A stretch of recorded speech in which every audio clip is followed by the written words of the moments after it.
तुमच्याकडे येतोय, या शेतकऱ्यांच्या ज्या भावना आहेत त्या आधी महाराष्ट्राच्या पर्यंत पोहोचूया आणि मग आपण चर्चेवरती जाऊया प्लीज. विशाल.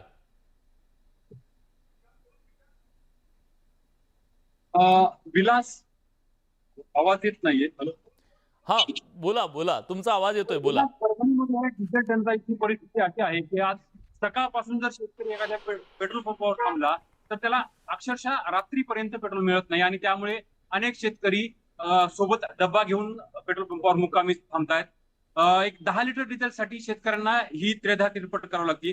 प्रशासनाने जरी आदेश काढले असतील की 7-12 ऍग्री स्टॅक आणि आधार कार्ड पाहून शेतकऱ्यांना जास्तीत जास्त 100 लिटर डिझेल देणं आवश्यक आहे, परंतु पेट्रोल पंप चालकांकडून या नियमाला हडताल फासला जातोय. शेतकरी त्या ठिकाणी मोठ्या आशेने डिझेल मिळेल असं यामुळे जात आहेत, परंतु शेतकऱ्यांना प्रत्यक्षामध्ये डिझेल देताना मात्र पेट्रोल पंप चालक जे आहेत ते नियमांचा हवाला देतात. प्रशासनाने जे आदेश दिले आहेत त्या आदेशांना देखील मानायला तयार नाहीत आणि त्यामुळे शेतकरी अडचणीत सापडले. आपल्यासोबत परभणीचे शेतकरी आहेत की नेमकी त्यांना काय अडचण येते डिझेल घेताना, आपण ते जाणून घेणार आहोत.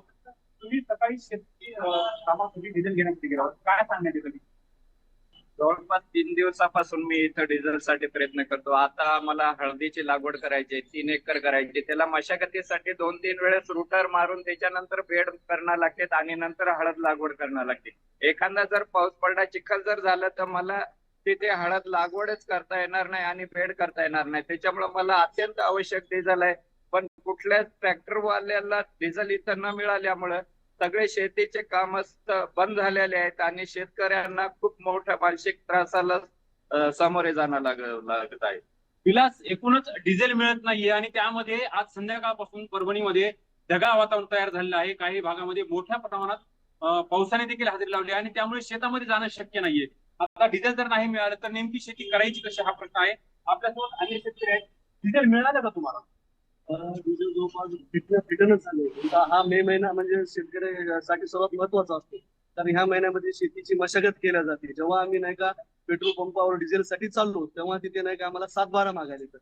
जेव्हा 7-12 आम्ही द्यायलो तेव्हा ती 7-12 जर आमच्या आई वडिलांची असेल तर ते म्हणाले की नाही, आई वडिलांना तुम्ही इथं घेऊन या. आई वडिलांचं वय 60-70 आहे, तर त्यांना आम्ही इथं लाईन मध्ये उभी करावं का. त्याच्यानंतर एक दुसरा प्रश्न की परिस्थिती शेतकऱ्याच का निर्माण. परभणीच्याच बाजूला हे चाललंय आपलं काय म्हणतात समृद्धी मार्ग चाललाय, बायपास मार्ग चाललाय. तिथं जवळपास 40-50 हायवा 40-50 जेसीबीचं काम चालू आहे. ते 24 घंटे चालू आहे. त्यांना डिझेल कुठून भेटत आहे आणि आम्हा शेतकऱ्यांना डिझेल का भेटत नाही, हा प्रश्न आमचा सरकारला आहे. ही परिस्थिती शेतकऱ्यांची आहे. आपण काल ती बातमी केली, त्या बातमीमध्ये देखील दाखवलं की जे गुत्तेदार आहेत, जे कन्स्ट्रक्शन कंपनी चालवतात, त्यांना मोठ्या प्रमाणात डिझेल मिळतंय, परंतु सर्वसामान्य शेतकऱ्यांना अगदी 20 लिटर डिझेलसाठी सुद्धा पेट्रोल पंप चालकांच्या समोर हातपाय जोडावे लागतात, तरी देखील त्यांना डिझेल मिळत नाही. विलास. विशाल, धन्यवाद. आपला उद्देश हा आहे की ग्राउंड झिरोवरती आपण काहीतरी एक्झॅगरेट करून सांगतोय, काहीतरी अतिरंजित काही बातमी करून सांगतोय असं अजिबात नाहीये. जी वस्तुस्थिती आता खाली आहे, परिस्थितीची पूर्ण जाणीव आपल्याला आहे. देशावरची परिस्थिती काय, जगावरची परिस्थिती काय, खाली परिस्थिती काय याची जाणीव आहे. पण आज शेतकऱ्यांची परिस्थिती सुद्धा सरकारपर्यंत पोहोचणं गरजेचं आहे आणि या शेतकऱ्यांना दिलासा देण्यासाठी प्रशासनानं अधिक संवेदनशील होणं गरजेचं आहे. म्हणून आज बडे मुद्देच्या माध्यमातून आपण ही चर्चा करतोय. आपल्यासोबत शेतकरी नेते रविकांत भाऊ आपल्यासोबत आहेत. रविकांतजी, ही परिस्थिती का निर्माण झाली असं तुम्हाला वाटतं? शेतकऱ्याला एकानंतर एक संकट, एकानंतर एक संकट, या संकटामध्ये आज किती मोठी भर पडली आहे. उद्याच्या खरीपाच्या दृष्टीनं आजची ही परिस्थिती किती गंभीर आहे? नाही, अशी गंभीर परिस्थिती आजपर्यंत कधीच तयार झाली नाही. एक तर मुळामध्ये मागच्या वर्षी ज्या 2-3 वर्षामध्ये सोयाबीनला भाव मिळाला नाही, कापसाला भाव मिळाला नाही, शेतीमालाला कुठलाही भाव मिळाला नाही, त्यामुळे शेतकरी कर्जबाजारी झालेला आहे. या सरकारमधल्या लोकांनी सांगितलं होतं की आम्ही कर्जमाफी करू. आता 1.5-2 वर्ष उलटून गेलं तरी अजून कर्जमाफीचं नाव नाही, फक्त यांच्या घोषणा सुरू आहेत. त्यामुळे शेतकऱ्यांचे खाते एनपीए मध्ये गेले, नवीन पीक कर्ज मिळायला तयार नाही. आता आम्हाला पेरणीपूर्व मशागत करायची तर तुम्ही डिझेल द्यायला तयार नाही. हे देशावरचं संकट जरी असलं तरी याच्यामध्ये प्रायोरिटी क्रम लावला पाहिजे ना. अत्यावश्यक सेवा सुविधांना डिझेल द्या, त्याच्यानंतर शेतकऱ्यांना डिझेल द्या, आता पेरणीपूर्व मशागतीला ट्रॅक्टरसाठी जर डिझेल तुम्ही देणार नसाल, पेट्रोल तुम्ही देणार नसाल, तर आम्ही पेरण्या कशा पुढे करणार आहे? आता शेतच जर तयार झाले नाही तर उद्या पेरणीचा किती मोठा प्रॉब्लेम होईल. हो. म्हणून शेतकरी नाही केला पेरा तर हे लोक काय खातील? धतुरा. अरे आम्ही जर पेरलं नाही तर टाटा बिर्ला अंबानीच्या कारखान्यामध्ये अजून अन्नधान्य निर्मितीची सोय नाहीये. जर हे संकट तुमच्यावर येणार होतं हे तुम्हाला अगोदर याची कल्पना होती तर तुम्ही बाकीच्या राज्याची 5 राज्याची इलेक्शन होईपर्यंत एक शब्द बोलला नाही आणि अचानक व्हिन्झिकल सारखा झटका येतो एखाद्या माणसाला, तसा झटका आला आणि लगेच हे सगळं आलं. कोणत्या क्षणी देशाचे पंतप्रधान काय भूमिका घेतील याचा नेम नाही. मी तर म्हणतो श्रीलंकेसारखी आपली अवस्था झाली तर नवल वाटू देऊ नका.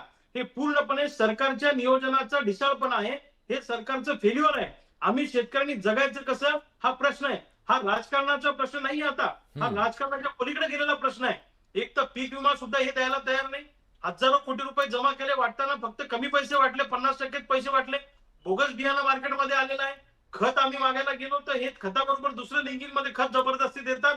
जे पाहिजे ते खत देत नाही. गोडाऊनचे गोडाऊन त्या ठिकाणी साठेबाजी करून ठेवले कृषी केंद्र चालकांनी आणि या सगळ्या कंपन्यांनी. अरे आम्ही जगायचं कसं?